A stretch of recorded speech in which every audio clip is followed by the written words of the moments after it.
Hey there, YouTube family. Welcome to the Stocks with Josh show. Today I'm going to be covering small cap stocks, in particular Verb Technologies. I'm going to give you guys my view of the situation. I'm going to cover the earnings. In a nutshell, they were a miss. I'm going to answer the question, why did the stock drop? Well, they're spending too much money. We're going to look to the charts and the technicals, but I'm going to tell you now, the stock is in decline. We're going to look at what Verb is doing about the problem. Well, they're cutting costs, they're promising to cut costs, and they're looking for a buyer. And we're going to answer the question, will these guys get delisted?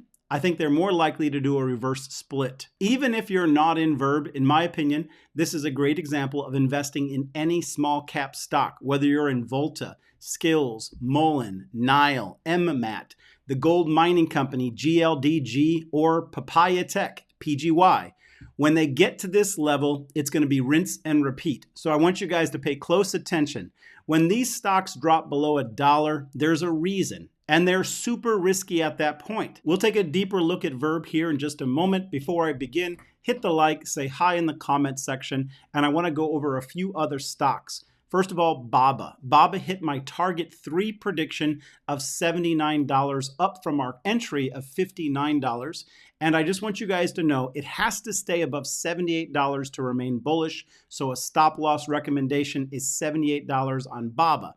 Meta went crazy high up to $117 from my buy-in at $88. Guys, it has to stay above $112 to remain bullish.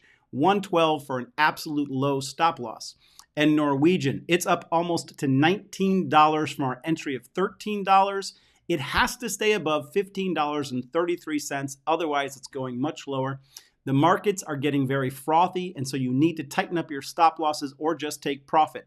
I'm playing it day by day, and I'm putting more into cash in the last week as well as today. My stop loss on my TQQQ is $21.86.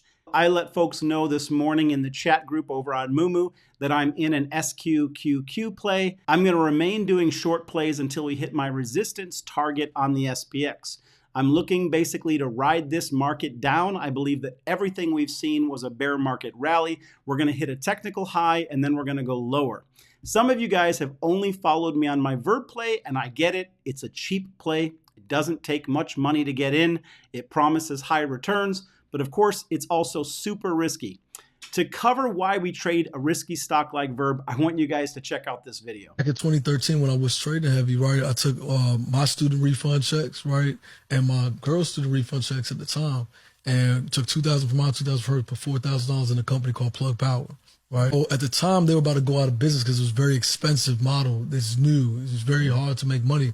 And so the stock price dropped to like 15 cents from 40 cents because they needed to raise money quickly. So, but I'd been listening to the conference calls and listening to the CEO, and I'm like, this guy has a plan for the next 10 years to be successful. And I believe that he can pull it off. I took that $4,000, I put it in at 15 cents. I got like 36,300 some odd shares, right? At 15 cents. Now, Plug Power, a few months later, went back to 40 cents. I sold it. That's how I got the money to start my first business. It was a carpet cleaning company, right? Now, I thought I was doing my thing, right? I'm like, yo, I've quit my electrical job. I'm rich. Got my carpet cleaning thing. My girl proud of me, you know what I'm saying? Got my little equipment. You know what I'm saying? I told you. Now I'm about to flip this one because I got like 10 G's from something. Now I'm about to flip this 10 G's. I'm going to create a carpet cleaning company. I'm making 100,000, woo, woo. And I'm like, yeah, I'm thinking I'm doing something. So a year later, right, Plug Power then goes to, her dad called me. He's like, baby boy, you a genius, boy, man. How do you know? Plug Power, man, that thing's like $2, some change like that, right? Ooh, boy, I know you was sick. I said, what? I get my phone out, I'm looking at the joint, it's showing up, it's like $1.80. I'm like, oh my God, right? So now I'm sick. By the time I look, maybe a couple weeks later, the joint ran to $3. And then later on that year, $10, right? And I damn near lost it. You know what I'm saying? But that was an amazing lesson. It was a huge lesson about being patient and sticking to you when you believe in something, to stick with that joint and let your trade plan out, right? Now, mind you, Plug Power ran down to about $2, $3 for the rest of the next 7 years, which was up until 2021, which was this past year. Plug Power ran all the way up from like $4 or $5 to $60 something, right? This is a company that you're both of their head at the same time. Y'all gotta play that, man.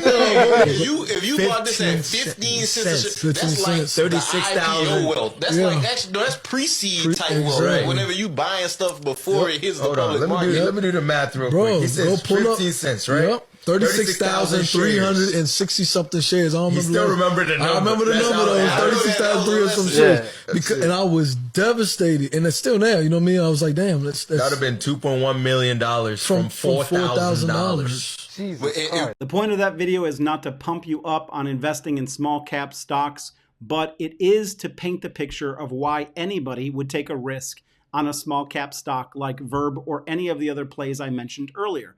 They can potentially have huge upsides, but you are really risking. It's sort of an all or nothing deal. And the bottom line on Verb is that the smart money has been punishing the stock appropriately because they think that the CEO, Rory, overspends. This is a low float stock, and it really doesn't take a lot to push it down. So let's go into the earnings and see what really happened. The earnings was a miss. I want you guys to look at this chart. The expected earnings per share was a negative 6 cents. They were expecting a loss, but instead they got a negative 7. That was a negative 3% surprise. Then they had an expected revenue of 2.95 million, and they got 2.19 million, which was a negative 26% surprise. The total revenue for last year, 2021, was $10.5 million.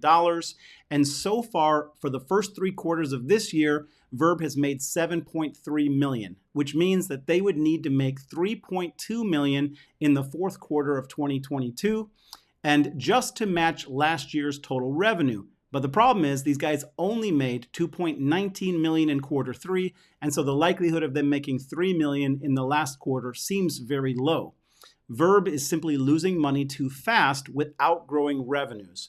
So the story that Rory gave was that they're going to begin to do substantial cost-cutting measures to basically get back level. The salary of the board is getting cut significantly. I always thought that he was making too much money. Rory went on in the earnings to boast that they had 500 approved sellers on market. He also said that they had 250 scheduled live stream events for the holiday season coming up. We did notice on their balance sheet that they had a expense for an M&A firm. They would only have an M&A firm for 2 reasons. They're looking for someone to buy them, or they're looking to buy somebody else. And since they don't have any money, then obviously they're out shopping the company. As of November 16th, Verb has become short sale restricted. The SSR rule restricts short sellers from piling into a stock whose shares have dropped by 10%. And so that's why we saw some relief when it came down to that 16-cent area. We saw in the earnings that they reduced their research and development by $2 million, which is actually their most significant improvement. They did, though, have a slight increase in their SG&A, which is their selling and general administration, and they claimed that was related to the launch of Market. More or less, these guys are still just spending way too much money to stay afloat. That's why the market has pushed the price of the stock down. All right, let's jump into the charts. Verb's charts. Basically, we have this massive descending slope of resistance that we have last touched at the 89-cent range, and we have since been pushed down to 17 cents. The only technical hope is to break above it. If we do, we're likely going to have resistance at 29 cents, and then at 36 cents, and then eventually at 50 cents. The most accumulation occurred at 50 cents. Now, on the positive, the RSI is showing that the selling pressure has been decreasing and is showing some bullish divergence, which only means that we'll likely stay at this level for now. We need to take a look at the dilution of the Verb stock, which is what's happening every single time these guys go out to raise capital. So I want you to check out this chart. This dilution has occurred because they've been spending more money than they're ultimately bringing in. They've had to continually dilute shares because they've had to go out and raise more cash to simply operate the company. Ultimately, when the price of the dilution gets baked into the stock, the price will drop. Now, this isn't always a problem, because if they then turn around and take that money to accomplish something, when the earnings come out and they see what they've accomplished by either better revenues or better margins, that then can go back up and be appreciated. But the problem that we've seen so far is that they've raised capital, but they haven't even run the company as well in the last quarter than they had in previous quarters. And so then we're just left with dilution. So at this point, the market believes that that's what they're going to continue to do. They're just expecting these guys to continue to announce that they're raised more capital to stay afloat, rather than simply run the business with the money that they're making. And so that's why we're seeing the stock punished at the level that we're seeing it. Here's one of the main conclusions. The inflection point for Verb was the 50-cent range. This was an absolutely critical earnings. Obviously, people knew in advance that they had missed their earnings, and so that's why we got the sell-off down below 20 cents before earnings. When we lost that 50-cent range, we needed to then see it bounce at key critical support areas like the 36 cents or the 29 cents. But when it got to those levels, it really didn't bounce. And that began to tell us a different story, but not one that we could really right the ship before we were able to process what had happened. The technicals are weak and the stock is in decline. All we have now is the fundamental story to see if this can somehow be a comeback like a plug. I want to remind you guys that the advice on this stock was to buy $200 worth. You were told to use a stop loss or to keep your position size to a level that you could sleep at night with. This is absolutely a high risk, and any other penny stock or small cap stock that you might be trading is risky for the exact same reasons that Verb is risky, because the market believes that they're having trouble with money. That's why they're getting punished. Once I put my last buy in at 19 cents, I knew that that would be it for me, that I had to let it go and do its thing. I don't intend to sell it right now. I just intend to sit back and see if these guys can turn this story around, or maybe sell it for a profit and I can make a small return. Either way, if it drops any lower, I'm not putting more money in. I intend to hold and hope for a comeback resurrection. That's basically the bottom line on Verb. In general, the overall markets, there's a lot going on. I just want to point out that in some past weeks, I mentioned to you guys that we would likely rally up into the second week of November. All of that has come to pass. That's exactly what happened. The markets did take off, and we've been rallying nicely all the way through to this point in November. I'm expecting that we're at a turning point. I don't believe it's time to sell everything and go short, but I believe that it's time to focus on looking at taking short positions or buying put options on a lot of the stocks. We're seeing that today, and I believe that we're likely to see more volatility and sideways movement. I still think this market wants to make a couple more pushes up. I think it's going to be a little bit volatile, moving sideways until we get a touch on this top line of resistance that we've touched before. That's what I'm going to be looking for. So what I'm saying is it's time to look at going short and buying puts, but we're looking for a very definitive technical confirmation, which we haven't gotten just yet. But that's where I'm at. I'm taking risk off. I'm going to cash, and I'm looking at taking the market going down, not going up right now. So that's where I'm at. I hope that helps you guys make decisions. Hit the like, the subscribe, and the notification bell, and we'll do it together. As always, peace and blessings, my friends. Take care.